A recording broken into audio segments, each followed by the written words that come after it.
Imagine Apple waking up one morning and deciding, yeah, let's completely break the rulebook we've followed for over a decade. Because if the latest industry leaks are right, Apple is about to pull off one of the biggest strategy shifts in iPhone history. Not only could the iPhone lineup change, the pricing, release timing, and even how powerful your standard iPhone actually is, may never be the same again. And the wild part? It all starts with Apple skipping an iPhone. For years, Apple has had this super predictable tradition. Every September, like clockwork, we get a full lineup. Standard models, Pro models, big, shiny event, and boom, everything launches together. But that familiar routine may actually be over. Reports are now saying there will be no regular iPhone 18 in 2026 at all. Instead, Apple wants the iPhone 17 to sit as the main non-Pro iPhone for way longer than usual. We're talking more than a year and a half as the latest regular iPhone, which is crazy considering how fast the smartphone market normally moves. The plan now seems to be a split calendar. Apple keeps the fall event purely premium, so that's when we'd still see the iPhone 18 Pro, 18 Pro Max, and possibly the first foldable iPhone. All the super high-end, headline-grabbing stuff stays in the spotlight. But the standard iPhone 18? That gets kicked out of the September club completely and pushed all the way to spring 2027, likely launching alongside a more affordable iPhone 18e, creating this new, value-focused spring iPhone lineup. And honestly, when you think about it, it does make sense. Apple's iPhone lineup is getting ridiculously crowded.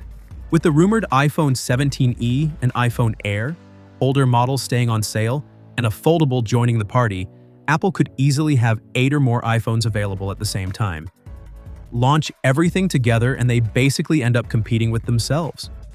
Sales cycles get shorter, marketing becomes noise, and new phones don't get enough spotlight.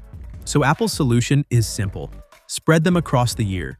More attention, cleaner positioning, longer life cycles, and way less chaos in the factories. Financially smarter and way better for hype. But this is Apple. When they change one thing, another massive change usually follows, and that's where things start getting a lot more controversial.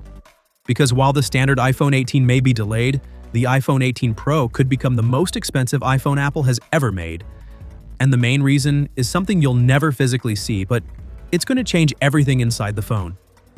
Apple's first ever 2nm chip, the A20 Pro. TSMC's new 2nm process is insanely advanced. Faster performance, better efficiency, stronger AI power, improved gaming, better camera processing, all the good stuff. But here's the painful part. It's unbelievably expensive to produce. Each wafer reportedly costs around $30,000, way more than current 3nm production. And because of that, the cost of the chip itself could jump to levels Apple has literally never dealt with before. And when Apple's costs shoot up like that, history shows they rarely eat those losses themselves. So pair this insanely expensive chip with rumors of Apple finally ditching the dynamic island and moving to a cleaner punch-hole camera with Face ID hidden under the display, then add a new refined design finish, plus camera upgrades like a variable aperture lens, and suddenly, you can see why analysts are saying a price increase feels almost inevitable. This isn't a small refresh year, this is Apple flexing. But then comes the part many people are not going to like. The standard iPhone 18 and especially the cheaper iPhone 18e may not get this full power version of the A20 chip. With early 2nm production reportedly having lower yields, not every chip comes out perfect. And instead of throwing those imperfect chips away, companies usually repurpose them, meaning there's a real possibility that different iPhone 18 units may quietly have slightly different performance levels, even if Apple markets them as the same. Same phone, same box, same name. But long-term performance, potentially not the same story. So if you zoom out, Apple isn't just delaying a phone or raising a price or adding power. They're restructuring how iPhones launch, who each iPhone is really meant for, and how aggressively they push the Pro identity. The Pro models feel like they're becoming truly professional devices, almost like laptops in your pocket, while the regular models shift toward being more long-term mainstream phones with slower refresh cycles. The big question now is simple. Is this smart strategy? Or is Apple pushing a little too far?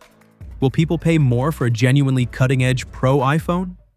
And are you okay with waiting longer for standard models? I want to know what you think. Would you upgrade if prices jump? Or are you happy sticking with what you already have for another year?